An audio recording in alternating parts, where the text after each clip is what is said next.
Good morning, everyone, or good afternoon, depending on where you're located. It is my honor to be here and introduce our distinguished guest for today's Anwar Sadat Forum, hosted by the University of Maryland. Her Excellency Mary Robinson, Chair of the Elders and former President of Ireland, and Professor Kenneth Roth of Harvard and Princeton University, and the former Executive Director of Human Rights Watch. Our moderator today will be Professor Shibley Telhami, and the focus will be on one of the world's most important subjects, Israel, Palestine, human rights, and the quest for liberal international order. The Sadat Forum, which is co-sponsored by the Anwar Sadat Chair for Peace and Development and the College of Behavioral and Social Sciences at the University of Maryland, has for many years engaged our university community and the public by hosting national and international leaders to address impactful topics of the day. Today's session is certainly no exception. I would like to thank all of the students, faculty, and staff who study and consider the important issues in the region of the world and all of their diversity and complexity. This is a great reminder of the power of higher education in bringing together people to talk about very difficult subjects. Thank you again for joining us today, and it's now my pleasure to introduce Dean Susan Rivera of the College of Behavioral and Social Sciences. Thank you, President Pines, and thank you to our distinguished panelists for joining us today. It's really a pleasure for me to host another Sadat Forum on a very timely subject. So I will take a brief moment to introduce our highly accomplished panelists. First, I have the honor of introducing Her Excellency Mary Robinson. President Robinson was the first woman to be elected as President of Ireland in 1990. She served as president until 1997, when she was appointed as the United Nations High Commissioner for Human Rights. As High Commissioner, President Robinson changed the priorities of her office to emphasize the promotion of human rights at the national and regional levels. She founded Realizing Rights, the Ethical Globalization Initiative, which aimed to put human rights standards at the heart of global governance and to ensure that the needs of the poorest and most vulnerable are addressed on the global stage. For this, she was awarded the Presidential Medal of Freedom by President Barack Obama in 2009. She also served as the UN Special Envoy on Climate Change from 2014 to 2015, and as the UN Special Envoy on El Nino and Climate in 2016. And she founded the Mary Robinson Foundation Climate Justice, a center for education and advocacy on sustainable and people-driven development in the world's poorest countries.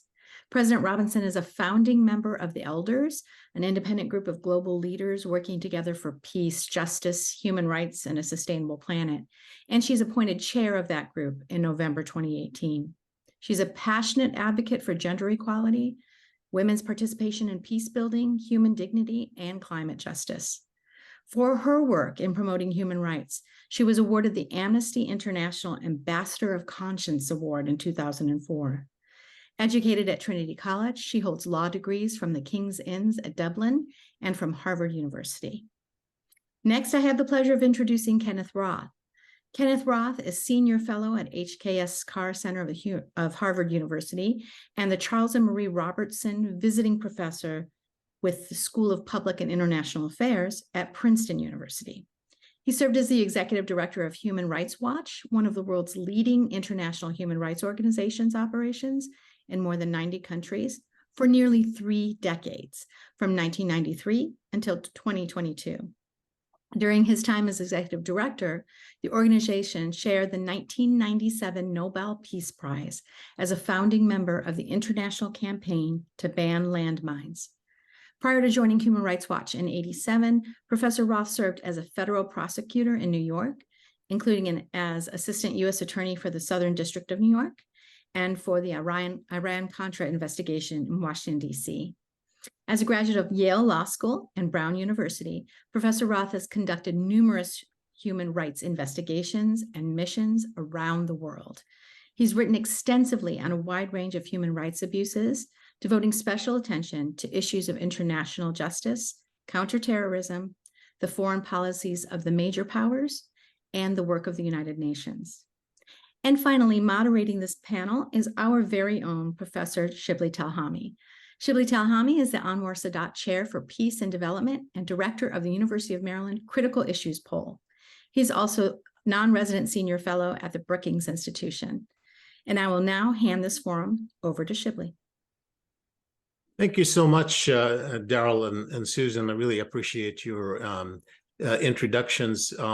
And let me add my welcome to President Robinson and Kenneth Roth. Good to see you both again. Let me start with you, Mary Robinson. And I want to start with your recent visit as chair of the elders with former Secretary General of the United Nations, Ban Ki-moon, to Israel, Palestine, and a report that you issued after that visit. But before that, I would really welcome a little bit more to hear more about the elders and what you are working on. I know that some in our community don't know a lot about it, although I have to say we have had the honor, the pleasure of hosting 4 leaders who became part of the elders over the years. That includes Nelson Mandela, Jimmy Carter, Kofi Annan, and you, Mary Robinson, when we hosted you in 2004. In fact, you were hosted by the former president of the university, Sidi Moat, and introduced by Jahan Sadat, if I recall correctly. So it's clearly great to have you back. But if you could tell us a little bit more about the elders to start with. Okay, well, thank you, Shibley, and really very nice to be back again, speaking at the Sabat Forum and speaking with Ken Roth. I look forward to our conversation. And you wanted me to start with a little bit about the elders. I was part of the founding elders in 2007 when Nelson Mandela brought us together. It was really to have a group who would be independent, and our mandate was to support courage where there is fear, foster agreement where there is conflict, and inspire hope where there is despair. And the Israeli-Palestinian conflict was on our agenda from the very beginning. Obviously, with President Carter in particular, it was a very high priority. And we made a number of visits. But there was a gap, partly because the last visit before the recent visit was made by President Carter and Gru Brundtland. And they really did not get a good reception. Netanyahu wouldn't meet them, others wouldn't meet them, etc. And then COVID came, and somehow there was quite a big gap. So it was important for us to go back because, the Israeli-Palestinian conflict is an important way of, really understanding that conflict can exacerbate other issues too. The elders have now, as part of our new strategy, very much focused on 3 existential threats: the climate and nature crisis, the nuclear weapons crisis, and the pandemic crisis. But we see certain conflicts as potentially exacerbating situations, and the Israeli-Palestine conflict is one, Ukraine is another. Well, great. That's a great introduction. Now let me turn to your visit, actually. And you had not been there for years. And obviously, you and Ban Ki-moon came out with conclusions that you have put out. And I'd like us to tell you a little bit more about what you found and your conclusions. Okay, yes. Ban Ki-moon, who's my deputy now, he was my boss for 3 mandates in the UN. He's now my very supportive deputy, loves that it's a woman who's chair of the elders, couldn't be more supportive. He and I visited in June Israel, East Jerusalem, and the West Bank. And we met a wide variety of interlocutors on both sides, including Israel's President Herzog. We had asked to meet with Prime Minister Netanyahu, but he didn't meet with us. We met with Israeli opposition leader Yair Lapid. We met with the Palestinian Prime Minister, Deputy Prime Minister, and Foreign Minister. We didn't meet with President Abbas, which we had normally done in the past as elders, because he'd just come back from China, and we were told he was tired or resting, or anyway, we didn't meet with him. And we also met with some, really impressive Israeli and Palestinian human rights and civil society organizations. And we met with a number, particularly of Israeli diplomats and former security people. Frankly, I think both of us were shocked by what we saw and heard, even though we had been following the issue from the outside very closely and thought we had a certain understanding of it. But seeing it on the ground and seeing the facts on the ground undeniably point to a one-state reality and ever-growing evidence of apartheid, the expansion and entrenchment of illegal Jewish settlements in the West Bank and East Jerusalem, the establishment of dual legal regimes and separation infrastructure in the occupied territories, and the institutionalized discrimination and indeed violence and abuse perpetrated against Palestinians. And it became clear to us that the declarations and policies of the current Israel government, for the first time, its coalition guidelines state that, and I quote, "the Jewish people have an exclusive and inalienable right to all parts of the land of Israel." That's newly, that's more explicit than before. And they show an intent to pursue permanent annexation rather than temporary occupation based on Jewish supremacy.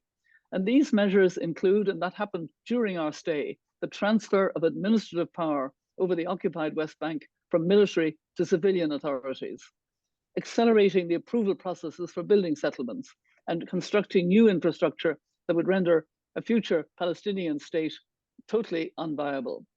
And obviously, the protests in Israel against Prime Minister Netanyahu's judicial overhaul are highly significant, and we welcome them in our statements. And I hope that more and more Israelis will draw the links between their government's increasingly illiberal domestic approach and the inherently anti-democratic logic of occupation, which has, of course, been a mainstay of Israeli governments of all political stripes for more than half a century.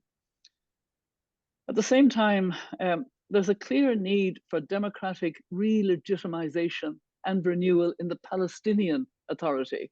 Again, we were quite shocked to see how bad things were. When we met with Palestinian human rights, including the 6 organizations, NGOs that have been banned, whom we found to be doing really good work, very impressive, shocking that they were banned, and other wider civil society, they were very critical of the Palestinian Authority. And clearly, they were suffering, people talked about increasing harassment that they suffer from their own leaders, and not just from the Israeli occupation forces. The elections, of course, are long overdue. And the recent offensive comments by President Abbas about the Holocaust speak volumes about the lack of ethical leadership that the Palestinian people deserve so badly. That being said, I was encouraged to see that his comments have been roundly condemned by a diverse group of Palestinian leaders, intellectuals and activists. But still, to have that coming from a leader was really shocking. And I would say that the contrast with the optimism felt 30 years ago when the Oslo Accords were signed is truly palpable. I've actually never been more worried about Israel itself, I have to say. I've always been worried about Palestine, Palestinian occupation, Palestinian territories. I've always wanted to be as fair-minded and balanced as possible. Now I am truly worried about Israel itself. It is vital that the Israel state remains an independent, democratic state, that it goes forward in strength. But I'm very worried about the trends that I see. And, if you like, I'm reminded of W.B. Yeats, great Irish poet, when he said, "The best lack all conviction, while the worst are full of passionate intensity." And, as elders, we are passionate about supporting peace and justice at all times. And this will continue to inform our work on Israel-Palestine into the future. But we are very, very concerned. Well, Mary, that was a strong report, obviously. And I just want to ask a couple of questions related to that. One is that when you visited here 2 decades ago at the University of Maryland, in your speech at the time, you criticized those who compared Israel with apartheid in South Africa. And so what has changed between then and now? Well, that's the reality. We heard the word apartheid mentioned to us by almost all of the interlocutors. The Israeli-Palestinian human rights organizations, B'Tselem and others, whom I know and work closely, and the elders work closely with, each of them said, sadly, Israel has become an apartheid state. We met with Israeli diplomats. Sadly, Israel has become an apartheid state. We met with Israeli former senior military officers. Sadly, Israel has become an apartheid state. I was, as I say, quite shocked at how explicitly concerned they were. I read that account by the South African who has lived for a long time in Israel and who also denied that Israel was an apartheid state until now. And he too, and he spelt out in a very good article that I read, I think in The Guardian recently, why, unfortunately, sadly, it is harder and harder not to characterize. In our statement, we as elders deliberately didn't go that step because we wanted to say we heard others say, they told us, Israel, please, we're trying to not close a door by saying it ourselves and closing off a possibility of being able to be interlocutors. Another thing in the broader context that I think you want to talk about is, the role of the International Criminal Court. Before this Zoom this afternoon, I was on a Zoom because I'm on a working group about environmental damage in Ukraine, accountability for that damage, and building back green. It's a working group co-chaired with Margaret Wallstrom and the Chief of Staff of President Zelensky. And we've had several meetings. This is a Zoom meeting, and I'll be in Ukraine for another meeting in October. The ICC is very engaged, and the United States is supporting, and I welcome that engagement on war crimes, on every other, on accountability of Russia. But when we were with the foreign minister of Palestine, in fairness, we had a very interesting conversation with him where he told us how difficult they're finding it to in any way engage either Khan himself, the prosecutor, or any of his staff on the Israeli and Palestinian case, and in particular, from their point of view, the Palestinian case that is before the courts. They cannot get any, nobody wants to meet them, nobody wants to give the time of day, nobody wants to schedule anything. And that's a double standard, and that double standard will undermine. In fact, I hear a lot about the double standards from a global perspective from many other countries, African countries, Latin American countries, about the Ukraine war generally, but in particular, focusing on the difference of the ICCC being so engaged, and it's so important that it is. And I gather Khan is actually in Kyiv as we speak with the authorities. But he has to have a balance in his work, or he will undermine the whole rule of law. Thank you. And just one more clarification. Perhaps I'll turn to Ken to clarify that, because obviously Ken was director of Human Rights Watch when, in fact, the organization issued a report that echoed your findings. But I want to just push a little bit on this one question, and perhaps Ken can address both of them. As you pointed out, Mary, obviously there are many prominent Israelis who've called the system in the West Bank apartheid, and the latest of which is the former chief of the Mossad, Tamir Pardo, but he was specifically referring to the system established in the West Bank. And so in that sense, you are, I assume you are not suggesting that that you're referring mostly to the steps that are established in occupied territories, because if one, let's assume that there are no occupied territories and you're looking at pre-1967 Israel, as it even continues to exist, meaning the citizens of the state within the 67 borders, they're 20% of the population who are Arab citizens. And obviously they face deep structural discrimination that's troubling and must be confronted, but they do have civil and political rights. They vote and get elected. So the reference of apartheid or practices of apartheid by the measure of international law, that obviously is referring to the system that was established in occupied territories. And you're not describing the inside of pre-1967 Israel, if one can decouple the two. So that's one clarification. Perhaps Ken can address that as well. And with that clarification as well, I notice obviously that neither in your report nor in Human Rights Watch report or the Amnesty International report, the designation had nothing to do with comparing South Africa and Israel directly, because obviously they're different. And it was more a reference to international law and what it says about the crime of apartheid, not really. So perhaps Ken can address both of these issues. Well, if I may, before Ken comes in, just clarify, you are right. And our statement made it very clear. And as I said, we didn't actually, as elders, say expressly that we ourselves, as elders, we haven't discussed it as a group. We'll have our next meeting next month. But what we saw was what was happening in the West Bank and East Jerusalem. Yes. And Ken, if you want to expand on that. Sure. Well, first, I mean, Shibley, as you note, the designation of apartheid is not meant as an analogy to South Africa during the apartheid era. Rather, it's the application of international law, in particular, two treaties. There's the UN Convention Against Apartheid and the Rome Statute of the International Criminal Court, each of which define apartheid slightly differently. But in essence, what it comes down to is an intent by one racial group to dominate another. And by race here, as the Race Convention makes clear, it's not just skin color, it's also ethnicity.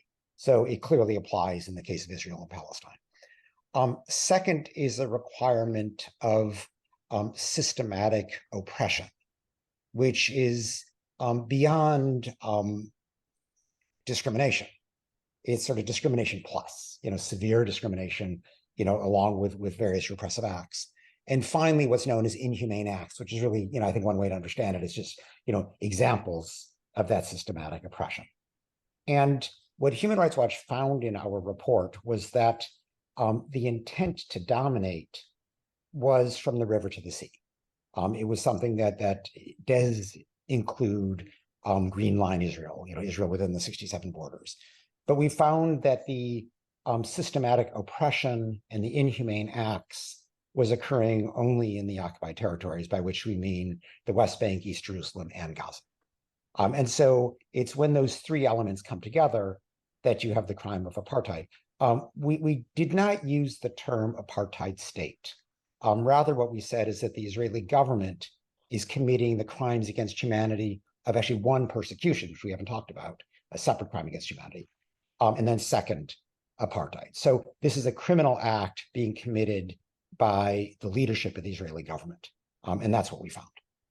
So, I mean, I'm not a lawyer, I'm a political scientist, and obviously I know for lawyers, this matters a lot because it's obviously about legal liability when you call something a crime.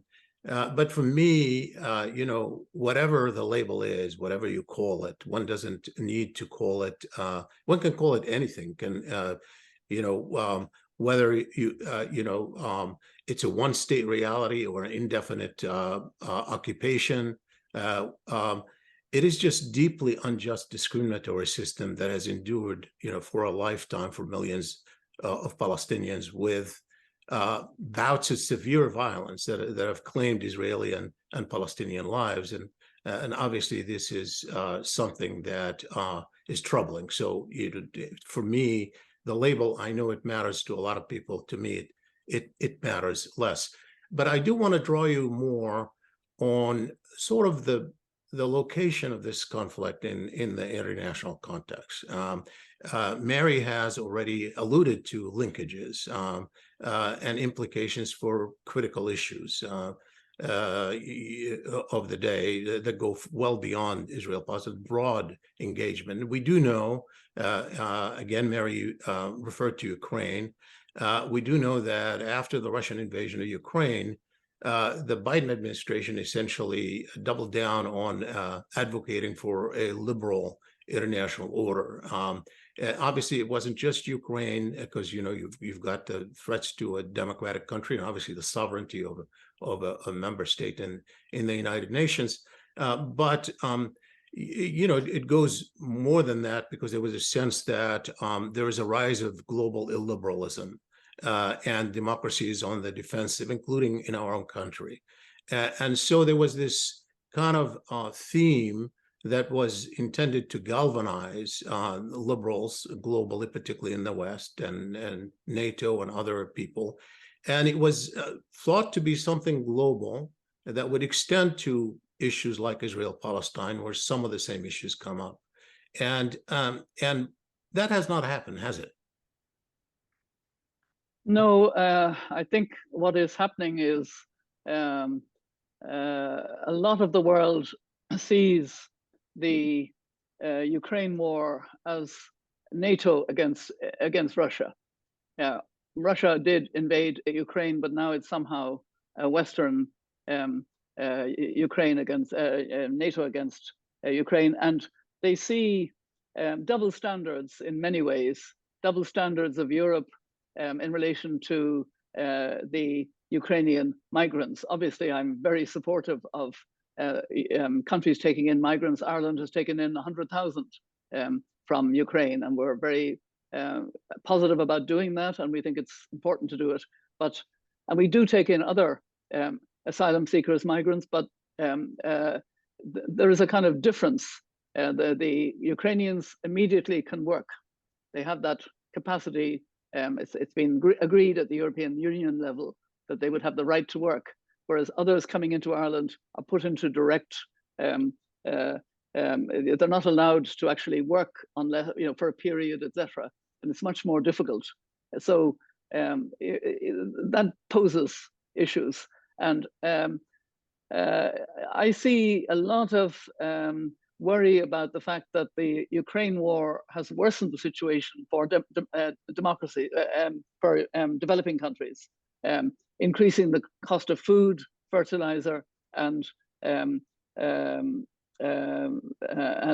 fuel, and that has caused a kind of resentment, a kind of muddled thinking maybe, but it's there, and therefore it's much harder to get support even in the General Assembly. We've probably seen the peak of support in the General Assembly for Ukraine. I say that rather sadly, because I don't see it going to increase now, because I think countries are really feeling that this war is it's kind of a war that they resent, because it's diverting so much attention and so much support from the rest of the world, and causing much hardship in the rest of the world as kind of accidental victims of it, indirect victims of this war, and that is causing quite a lot of problems. For example, we're having trouble getting an African representative on this working group. For an African to come forward now and be on a working group with Ukraine is possibly not a good idea if you're have a public role. So Ken, if you can expand on this a little bit, that would be. Let me, and actually before I touch on this particular topic, let me just take a step backwards before we're too far away from it and talk about the International Criminal Court, because I very much want to second Mary's comments and elaborate a bit. Most people probably remember that Trump outrageously imposed sanctions on the prior International Criminal Court prosecutor, Fatou Bensouda. And her offense in Trump's eye was that she was willing to pursue investigations, two, one in Afghanistan that might have implicated the Bush-era torturers there. And the second was the Palestine investigation that might have implicated Israeli war criminals. And because of that, he took the outrageous step of not only blocking her travel, but actually seizing her bank accounts. She was having trouble living financially. Now, Biden lifted that and actually went a step further. And the basis of the Trump action was that it's somehow wrong for the International Criminal Court prosecutor to pursue somebody whose government had never ratified the court, even if they committed a crime in the territory of a country that accepts the court's jurisdiction. And the US never accepted the International Criminal Court, even though Afghanistan did. Israel never accepted the International Criminal Court, even though Palestine did. Now, Biden, to his credit, has backed off that principle. He lifted the sanctions immediately. And now in Ukraine, Biden, actively welcomes the criminal charges against Putin, even though, Russia has never joined the court, but Ukraine has given a jurisdiction. So basically, the US has flip-flopped. It now accepts territorial jurisdiction, but it hasn't opined yet on the Palestine investigation.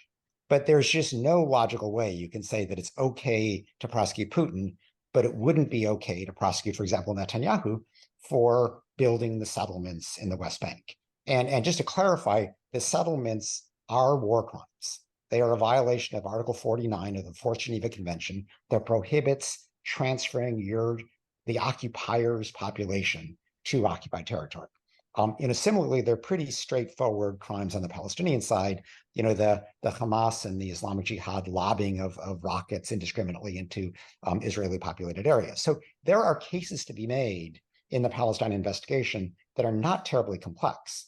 But Karim Khan, who seems to be a very political animal, in Afghanistan, he says, we're not going to look backwards, we're only going to look forward now at Taliban abuses, so that conveniently got rid of the Bush torturers. And in the case of Israel-Palestine, just today he announced opening a field office in Ukraine, the right thing to do. When I met with Khan last, he had 40 investigators in Ukraine, and there seems to be nothing happening on Palestine. And this is outrageous. So, I think that, it's not just the sort of geopolitical things we're saying, but just as a matter of basic fair application of his mandate, Karim Khan should be pursuing the Palestine investigation. There are indications that the US government wouldn't even object at this point, but he just so far has not shown the political courage. Now, to come back to Shibley, to your broader point, I think that the biggest human rights threat of the day is this global contest between democracy and autocracy. And the two sort of front lines of this battle have a military dimension and a political dimension. So there is, Putin's colonial invasion of Ukraine, which is partly about Ukraine's territorial integrity, but it's also about an autocracy trying to snuff out an emerging democracy. Similarly with China, you have these threats to Taiwan, a self-governing territory, which is democratic. And of course, Xi Jinping represents, dictatorial, authoritarian rule. And so how do you combat this? You obviously have to worry about, a military dimension, and the West has been very actively supplying Ukraine. They've been trying to bolster the defense of Taiwan. But I think the question is this reduced simply to a military, a geopolitical struggle, or is there recognition that this is really also about democracy? And sadly, Biden in particular has just thrown away that democratic side of it. And if you sort of ask, well, why are, governments in sub-Saharan Africa, for example, tending to see this more as just a contest among superpowers rather than a real fight for democracy, I think a lot of that can be attributed to the disregard for democracy of the Biden administration. Ironically, today is International Day of Democracy. And UN Secretary of State Antony Blinken put out a nice statement saying, the US government is committed to promote democracy around the world. But let's just look what's happened in the last week. Biden, ran off to Vietnam to upgrade relations, even though this is a blatant dictatorship that is, a bunch of political prisoners. He just announced that he's going to allow $235 million in military aid to Egypt that the last couple of years has been blocked. This year gets to go forward. There's been zero progress in terms of Egyptian President Sisi lifting, his, crushing of all independent voices, his silencing of the media, his detention of thousands of political prisoners. None of that. It's just, Biden is looking to kind of, make allies in this, what he is treating as just a geopolitical struggle. They just created a new security arrangement with Bahrain, even though Bahrain has, since the Arab Spring, has completely shut down any opposition. And indeed, if you take Saudi Arabia, where Human Rights Watch just put out a report, the Saudi border patrol is actually, shooting and killing African migrants coming in from Yemen. All Biden seems to care about is promoting normalization of relations between Saudi Arabia and Israel, and wooing Saudi Arabia away from the Chinese. So, it is a purely geopolitical approach to these problems, completely ignoring what I think is the values basis that's going to be most attractive to the rest of the world, and that is this real fight between autocracy and democracy. But Mary Robinson, I mean, it's rare that states prioritize human rights in their foreign policy, period, over the years, decades, as they seek to advance their interests. I mean, that is not entirely shocking, is it? And I'd love to hear your thoughts as someone who served both as head of state and also led human rights efforts. As a human rights person, I definitely want human rights to be prioritized more, but I know that's not often the way, or most of the time, honestly, the way states behave. So I'd love actually to hear your thoughts when you were putting on the hat of the head of state and having to deal with people who are violators of human rights, and how does that work, and does it not work often? But I don't also want to distract from the fact, and I'd like you to comment on that as well, that this really goes well beyond human rights and democracy and liberalism and illiberalism. The issues of sovereignty and occupation are cornerstones of a rules-based international order, period, that you refer to actually in your report, not about the liberal international order, but really a rules-based order where the issues of sovereignty and occupation are really cornerstones, regardless of the issue of human rights and democracy, although obviously these are also important and central. So I wonder if you could reflect on that a little more. Well, I do, essentially agree with Ken that we are facing a world where, there is a kind of standoff between autocratic regimes and democracy. And there is an undermining of democracy going on. And I worry about how AI will play out, including in your next election in the United States, because there's a dark side to AI, which I think we need to be very worried about. The capacity to try to use that technology to influence in so many different ways, subtle and not so subtle. So, but the elders champion the multilateral system, champion achieving progress through understanding that we have to address global problems with global solutions. And that includes the existential threats that we're dealing with. Take the climate issue. We cannot deal with that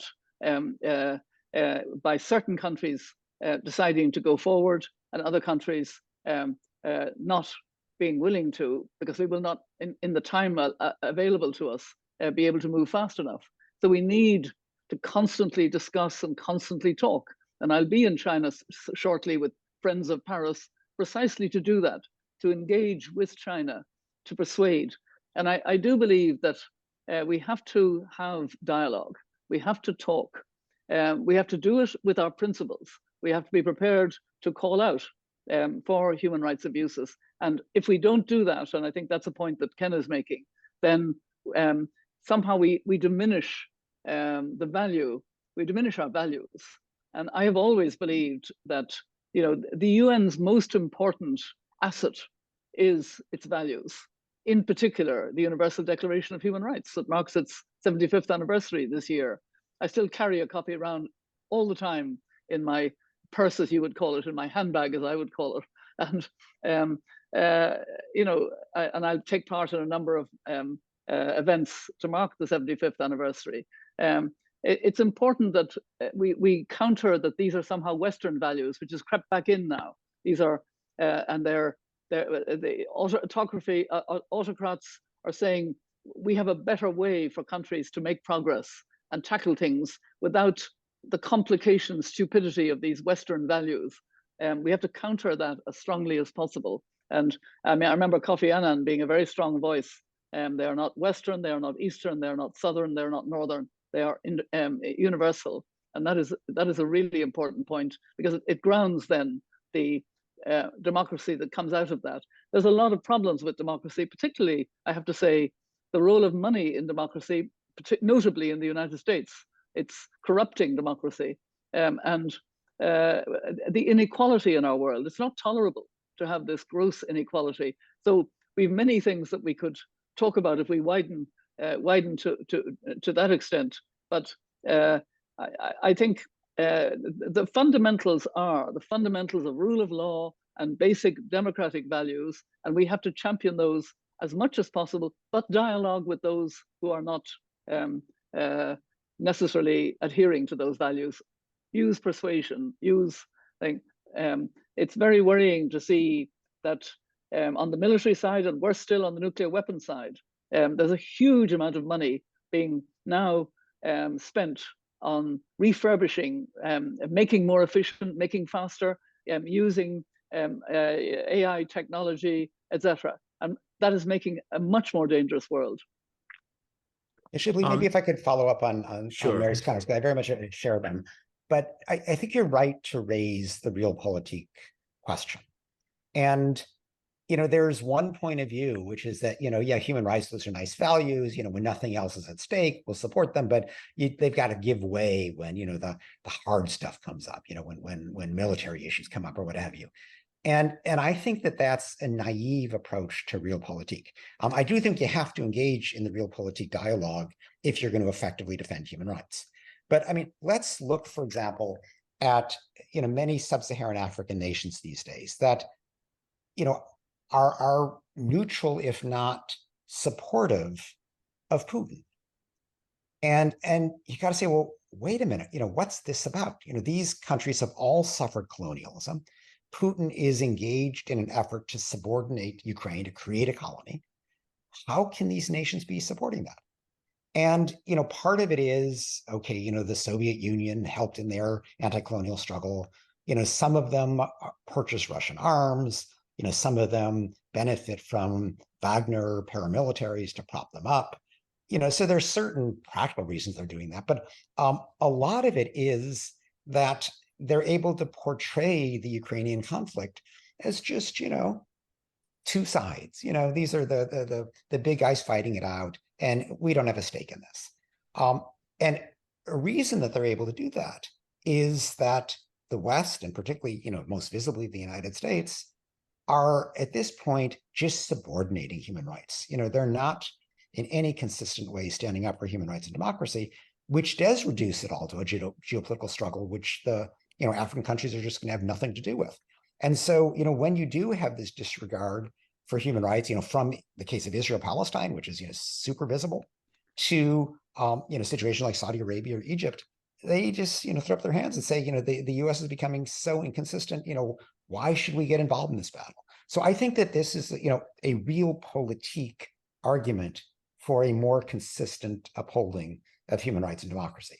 The Biden administration came into office saying that and recognizing that. I think Antony Blinken still gets it, but he's just not setting this policy in a lot of these areas. It's the White House that's setting them.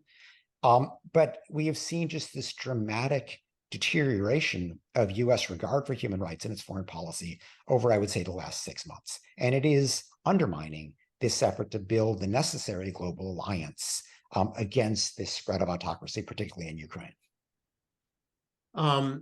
Yeah, I think that obviously, from my point of view, human rights needs to be raised in the agenda of all states. But in fact, it hasn't. And we've just got to recognize that while at the same time pushing for it. And for some reason, by the way, I was placed on Putin's sanctions list, even though that's not my primary area, in part. So was I, because, but, I take it as a badge of honor. Yeah.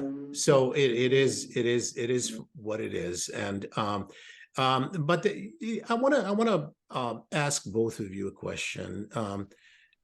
starting with you, Ken, about you faced criticism from many Israel supporters who called you anti-Israel and worse. And particularly in your case, Ken, I mean, there were accusations that particularly for the role when you were director of Human Rights Watch, and typically heard things like you singled out Israel, or that you disproportionately criticized Israel.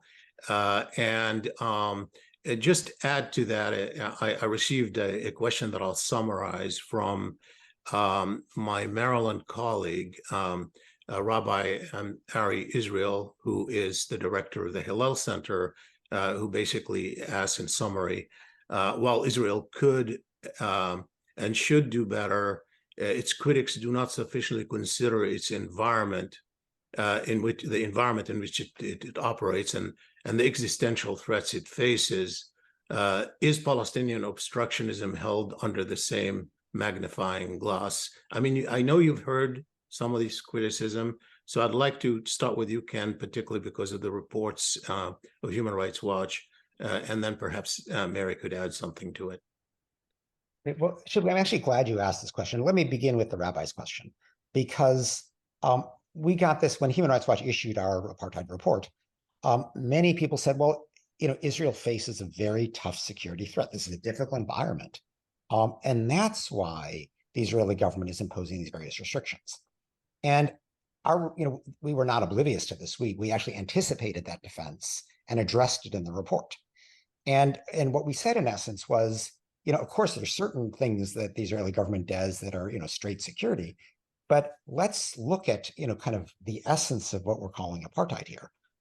And that is, if you take, just like imagine in Area C of the West Bank, you've got, an Israeli settlement here, which is governed by one set of laws, and a Palestinian village right next door that has a completely different set of laws, different citizenship, different ability to travel, different ability to build, an addition onto their house, So there's this like blatant discrimination.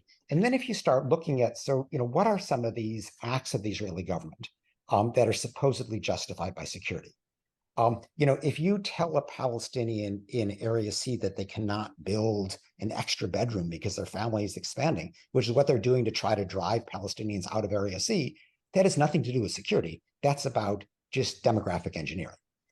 When you tell, an Israeli man or woman that they cannot live in Israel with their spouse if the spouse happens to have been born in Palestine, that's about demographic engineering. And I think in many ways, the most visible thing is building the settlements. The settlements, which are often, sort of surrounded by Palestinian territory, are vulnerable. I mean, they make Israel less secure. This has nothing to do with Israeli security. This is all about a territorial grab. And so, if you start looking beyond the sort of invocation of terrorism, which is what, tends to happen, and look at the reality, you realize that many of these things are all about grabbing land and pushing around the Palestinians and trying to get as many of them, into Gaza rather than the West Bank, or into the West Bank rather than Israel proper. And it's just, it's trying to preserve a Jewish majority in an area that the Israeli government thinks is most likely to maintain control of. And so, I just think the security defense does not work at all for the fact of the apartheid that the government is committing. Now, with respect to Shibley, your broader question, I mean, I am not only accused of, of bias, let's just say it, I'm accused of anti-Semitism. And I've just gotten used to this. I mean, it's sort of silly. I mean, I'm Jewish. My father fled the Nazis. It's ridiculous. But, so where does this come from? It comes from a definition of anti-Semitism that has been propagated by something called the International Holocaust Remembrance Alliance, or IRA. And if you look at that definition, it is really designed, in fact, some people say this quite openly, it's designed to stifle criticism of Israel. And so, for example, if you demonize Israel, whatever that means, basically criticize Israel, you're anti-Semitic. If you call the Israeli government racist, which is inherent in the charge of apartheid, you're anti-Semitic. If you apply a double standard, which is why they always come back to this double standard thing, you're anti-Semitic. Now, what's interesting is there are two alternative, highly respected definitions of anti-Semitism, one called the Jerusalem Declaration, one called the Nexus Document. And these are vastly superior in my view, because they make clear that legitimate fact-based criticism of Israel is not anti-Semitism, including the charge of apartheid. But in terms of Human Rights Watch, the defenders of Israel like to pretend like, we only focus on Israel. I remember once meeting with the former head of the Anti-Defamation League, who literally thought we spent 30% of our time criticizing Israel. And in fact, Israel is, one of 100 countries that Human Rights Watch regularly reports on, that we report in that context, not only on abuses by the Israeli government, but also abuses by the Palestinian Authority. And as Mary points out, the Palestinian Authority is absurd at this point. It's afraid of an election. It's highly repressive itself. We report on Gaza and the attacks by Hamas or Islamic Jihad, the indiscriminate rocket attacks into Israeli civilian areas. We report on Hezbollah the last time there was a war there. So as we do in every armed conflict situation, we report as a matter of principle on both sides. And so there is just no way, if you look at the facts, if you just go to the Human Rights Watch website, that you can say that we are singling out Israel or treating Israel unfairly. What we do, which is our offense, is we apply the same standards to Israel as to everybody else. And the point of these critics is not a fair application. Would they be happy if we put out another report on Hamas? No. They want us to stop criticizing Israel. And they're using the anti-Semitism charge for censorship purposes.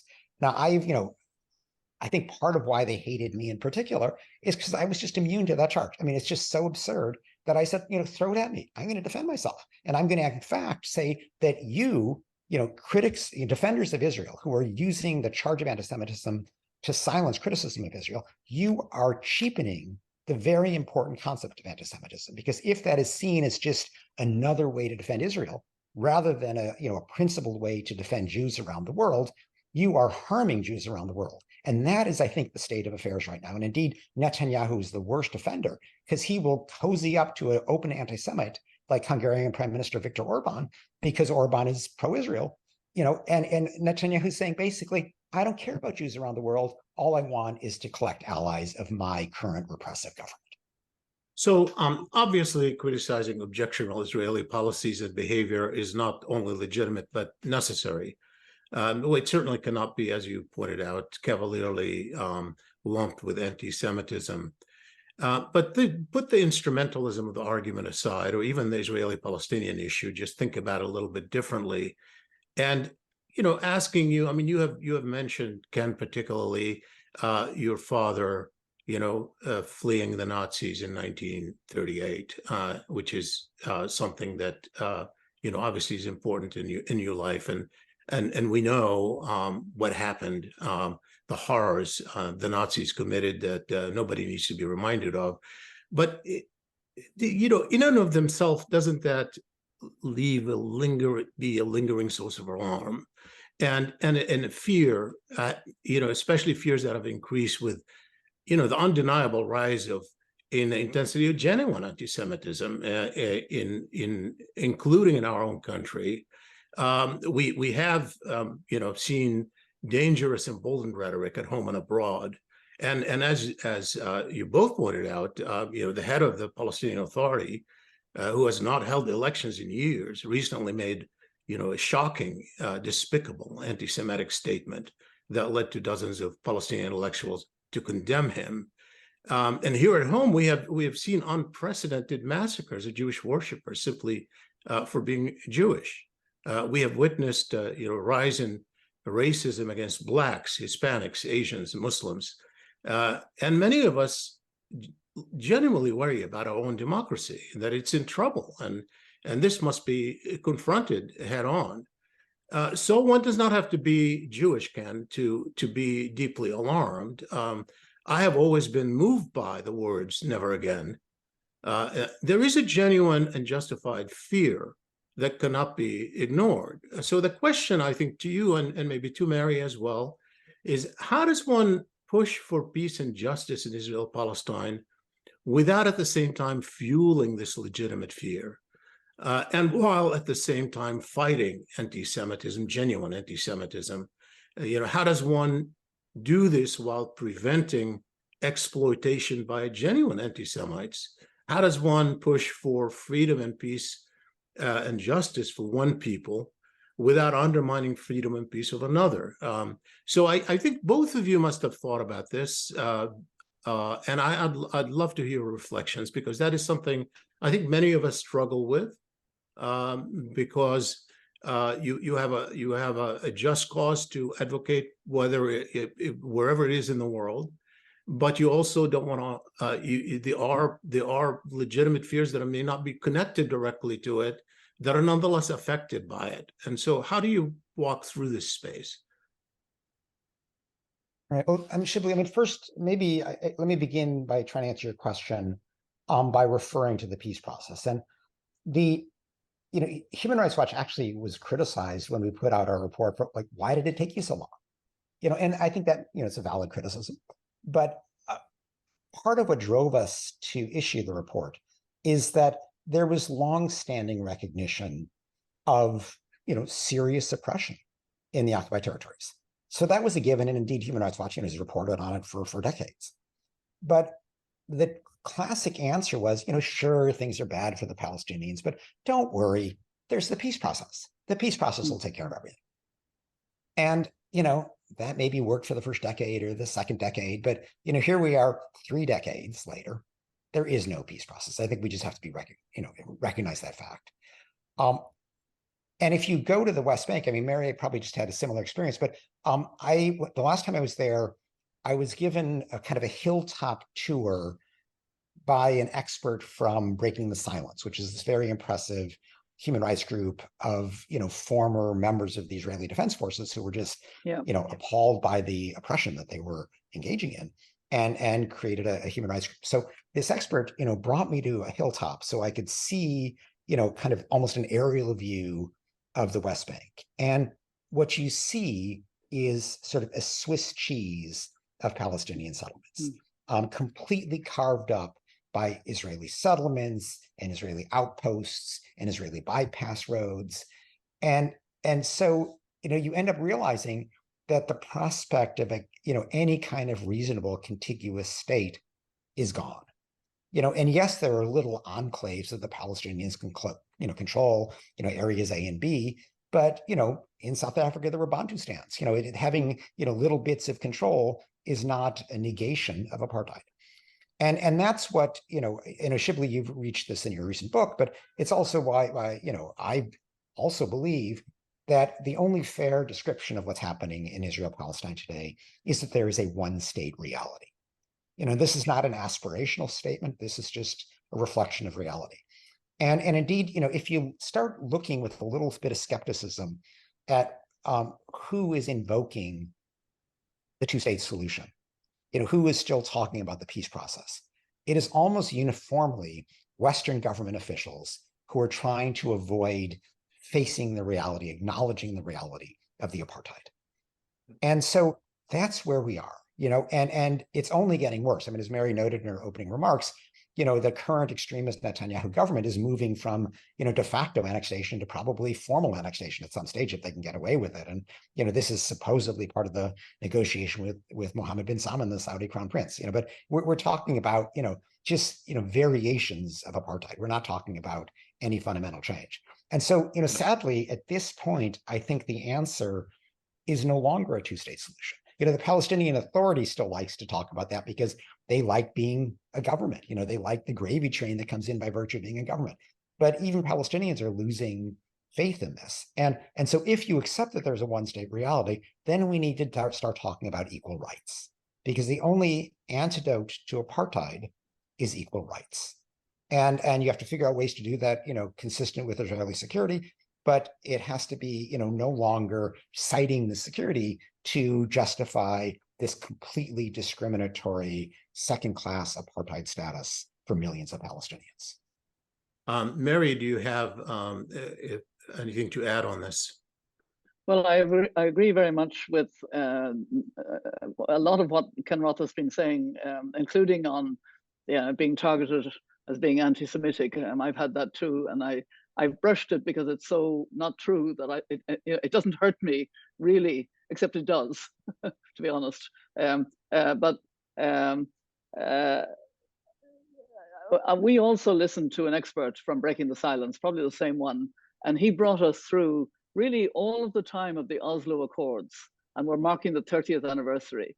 The strategy of different governments was actually to break up and to surround and to have these outposts and to prevent, in fact, a two-state solution. It was more subtle, it was hidden, but it was there. And now it's become more overt, and it's very express, and it's very clear. And what is left is only, and indeed, when we talked with President Herzog, and when we talked with the leader of the opposition, they both talked in terms of, well, maybe we can talk about local government by Palestinians. You know, Bantu style is the best they could possibly offer at the moment. And so I do think European countries need to wake up. My own country, Ireland, would like to recognize the state of Palestine, but doesn't want to go out on a limb as a European Union country, and is trying to bring other countries. Belgium and Luxembourg are, close to this. France is thinking of that, but Germany in particular and other countries just do not want to look at this and are very, very nervous about any criticism by Israel. Israel has a very powerful way of, I would almost say, bullying. It's just, has a way of affecting any attempt to address in a way that relates to the facts on the ground. The situation. Our foreign minister was in our Taoiseach, the deputy prime minister and foreign minister Micheál Martin, was in Israel Palestine, and he had to walk a very delicate tightrope because a lot of the Irish population are in favor of Ireland recognizing Palestine as a separate state, and just clarifying.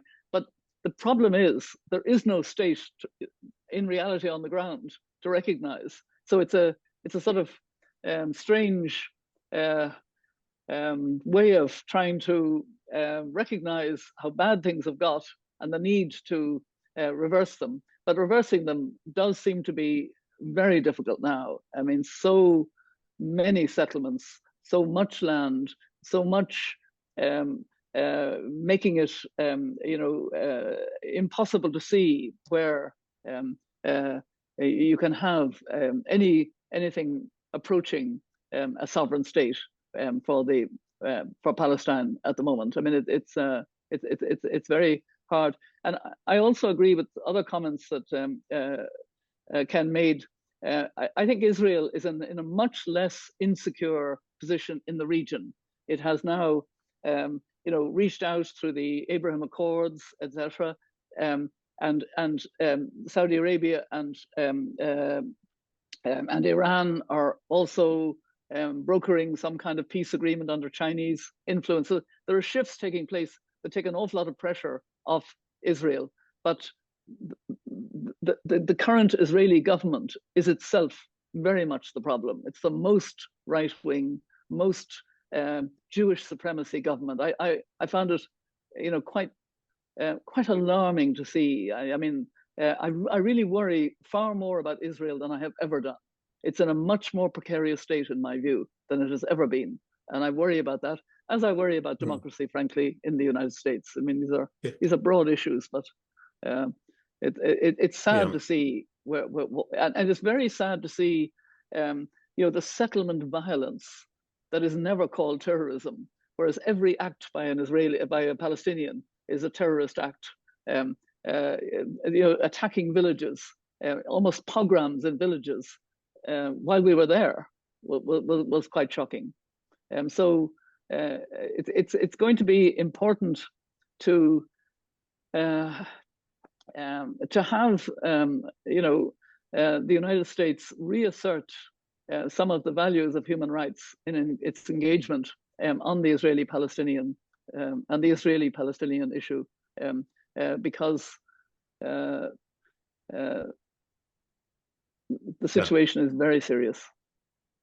Thank you. I obviously reached the conclusion that it's a one-state reality.